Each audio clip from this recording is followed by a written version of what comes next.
Cosa diresti oggi a 27 anni? Cosa ti senti di dire a Orsolini tra 30 anni, 40 anni? Riguardati, perché quando non ti allenerai più tutti i giorni magari ti viene una bella pancia.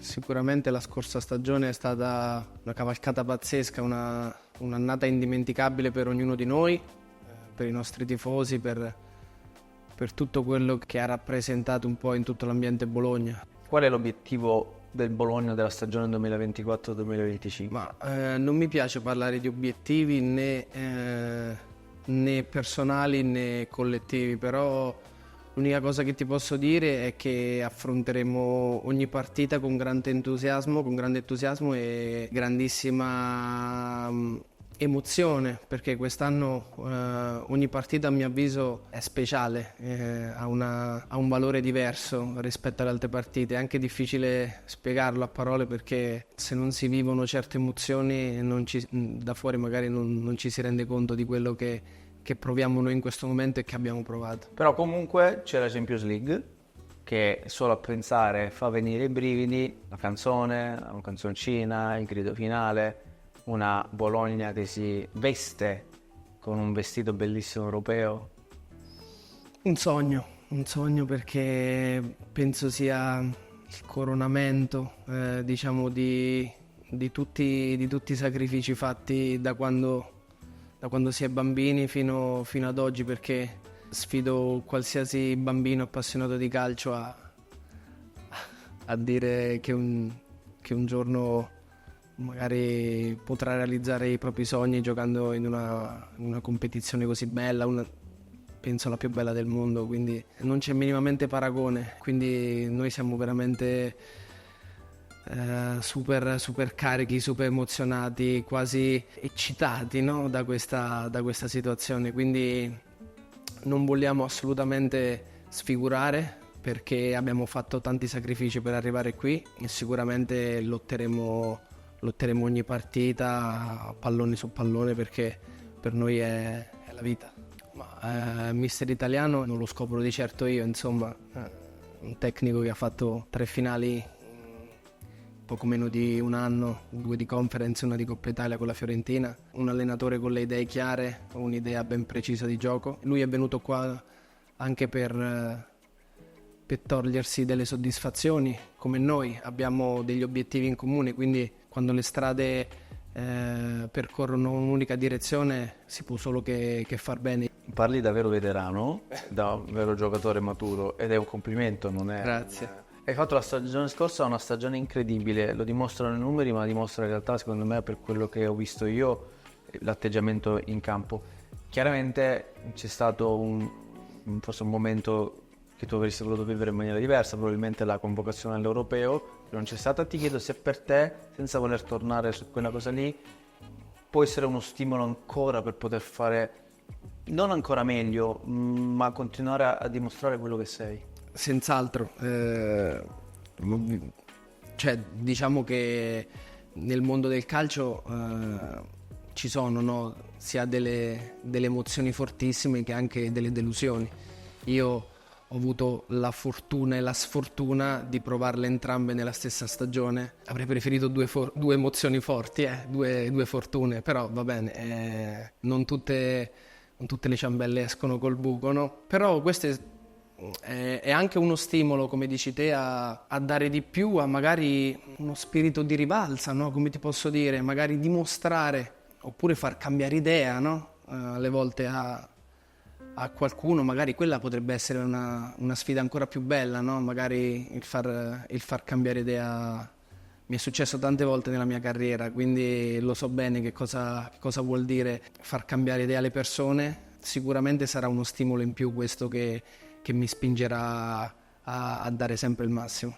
L'impressione che ho avuto io è che, l'hai detto tu, che nella tua carriera hai sempre dovuto dimostrare di dover essere qualcosa o qualcuno, Sì. no? Cioè, Sì. questa cosa non ti ha stancato, appesantito, ti direi a volte anche tante volte intristito, cioè come l'impressione che Orsolini per il mondo non sia, tra virgolette, mai abbastanza, che debba sempre dimostrare, ha talento ma deve dimostrare di avere Sì. talento, è costante ma deve dimostrare di essere Sì. costante. Sì, è una cosa che ho sempre percepito. Non è sempre una cosa positiva, perché dico, magari ci sono giocatori che durante la stagione dimostrano molto meno e dico, ma perché si parla sempre di lui?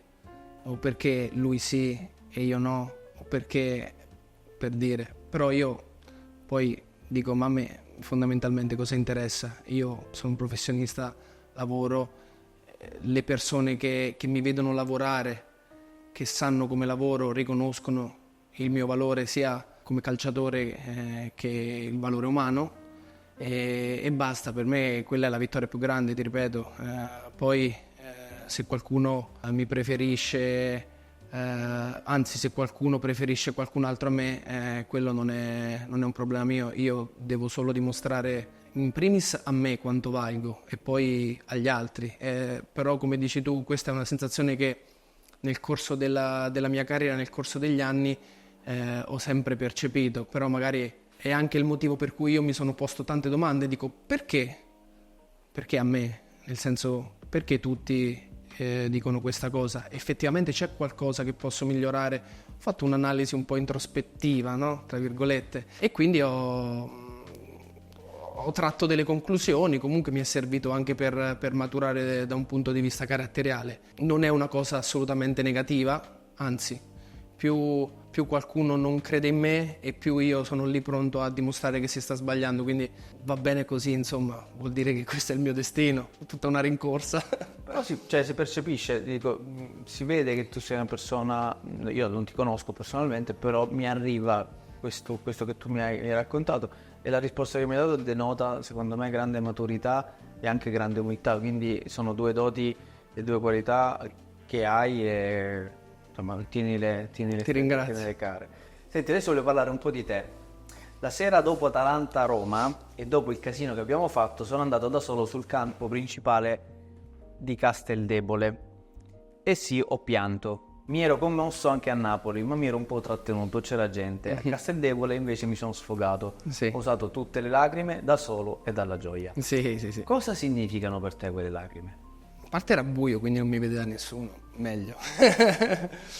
Beh, è stato il coronamento di una stagione, ma se si può dire, di una vita intera, perché ho sempre sognato di giocare in questa competizione, una manifestazione così importante, raggiungendola sul campo, quindi proprio sudarsela, letteralmente. Ho ripensato ai sacrifici dei miei genitori, che da piccolino mi portavano tutti i giorni aspettando ore che finissi gli allenamenti, tutti i panini in classe che ho mangiato per far pranzo, quando andavo a scuola con il pullman con il borsone sopra la spalla, quando dormivo nei parcheggi, dormivo non la notte, quando dormivo aspettando l'allenamento e la fine della scuola, non è che dormivo nei parcheggi, è chiaro, per fortuna una casa ce l'ho. E ho ripensato a tutti i sacrifici che avevo fatto per arrivare lì e quindi penso che non ci sia soddisfazione più bella.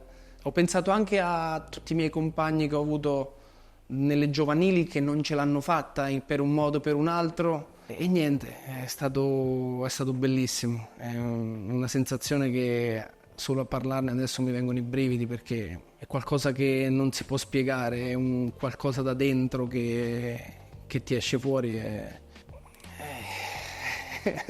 Tu sai di essere una brava e bella persona, cioè mi sta arrivando questo, ti dico la verità. Ti ringrazio, nel senso cerco di essere me stesso il più possibile, anche se questo è un mondo un po' strano, un po'... Cioè, una persona normale, magari come mi reputo io, è strana in questo mondo, però non capisco il perché. No, te lo dico per questo, perché purtroppo questo è un po' un mondo, come hai detto tu, particolare. Hai comprato casa qui e hai detto Bologna è casa mia, è davvero così? Eh beh sì, è a tutti gli effetti una seconda casa, un altro pezzo di cuore, no? Perché ho deciso di stare qui con la mia famiglia, ho deciso di vivere in una città che mi ha dato tanto, mi ha aspettato, mi ha bacchettato quando c'era da bacchettarmi, mi ha applaudito quando c'era da applaudirmi e niente, io non posso che ripagare questo amore così grande dando tutto me stesso in campo e cercando di regalare ai nostri magnifici tifosi più soddisfazioni possibili, come fortunatamente è accaduto la scorsa stagione. Riccardo, che cos'è per te il talento? Il talento è qualcosa che va custodito, preservato, curato, come un bel prato di un bel giardino, e penso che di talento in Italia ce ne sia tantissimo, però questo giardino certe volte non è sempre curato, non è sempre ben trattato, non è sempre per un motivo o per un altro, ecco. Diciamo che questa è la mia definizione di talento. Poi il talento va anche allenato, perché c'è una frase che abbiamo in palestra che è grande come tutta la parete, dove dice: il duro lavoro batte il talento se il talento non lavora duro. Questa è la frase che abbiamo in palestra. La mia domanda di dopo era: senza allenamento e sacrificio il talento da solo non basta.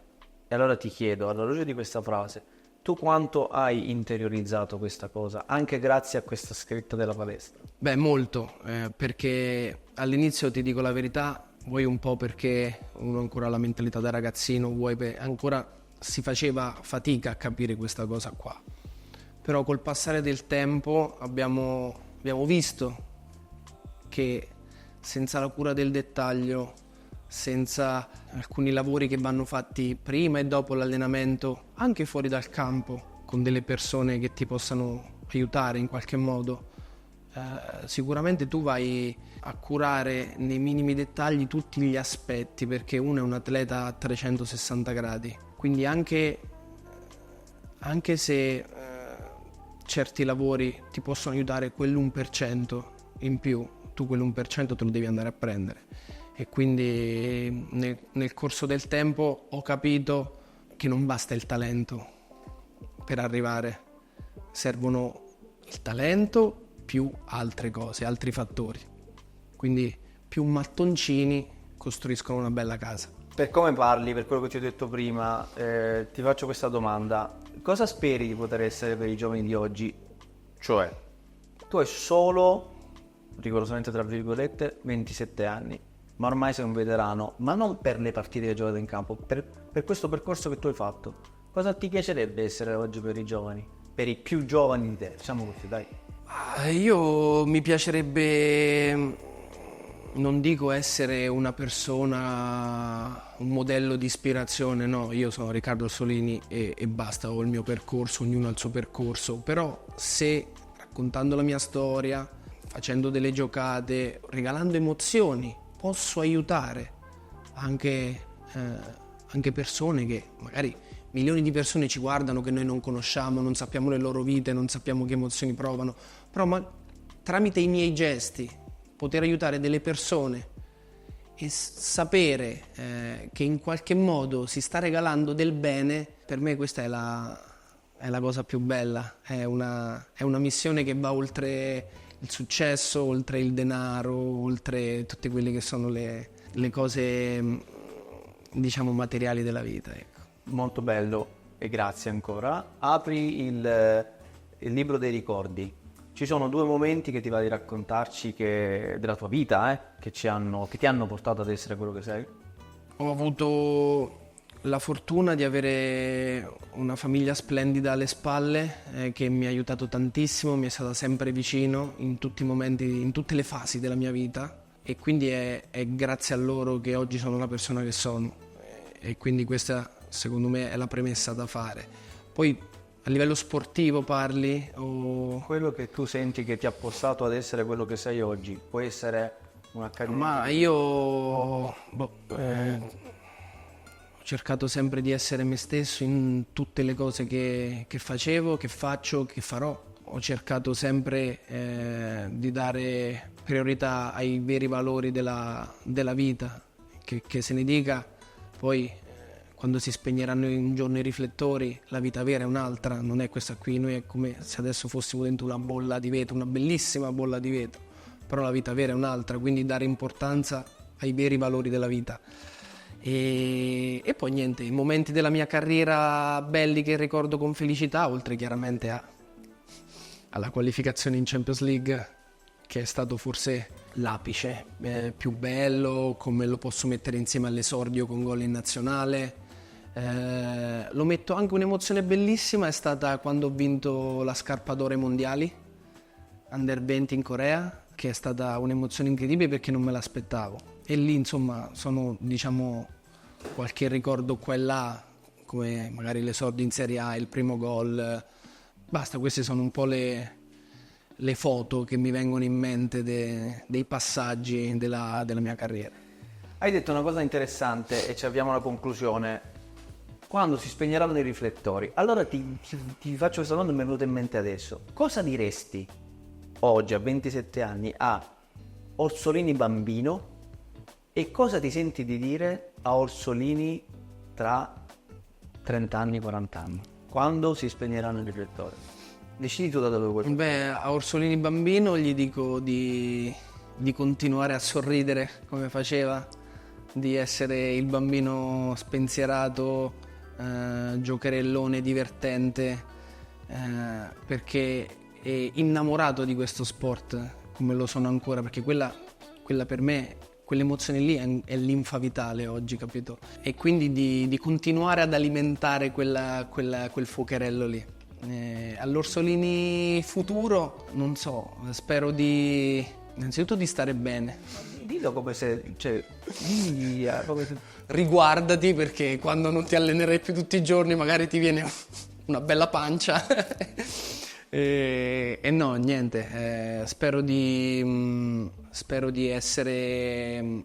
guardarmi indietro e di non avere rimpianti. Quella è l'unica cosa che gli posso dire. Spero che non hai rimpianti, Orsolini vecchio. Ultima, giuro. Vecchioni canta Sogna ragazzo sogna. Allora lo dico a te. Sogna ragazzo sogna. Cosa sogni tu? Ci sono tante cose che sogno, però i sogni sono belli perché non si dicono.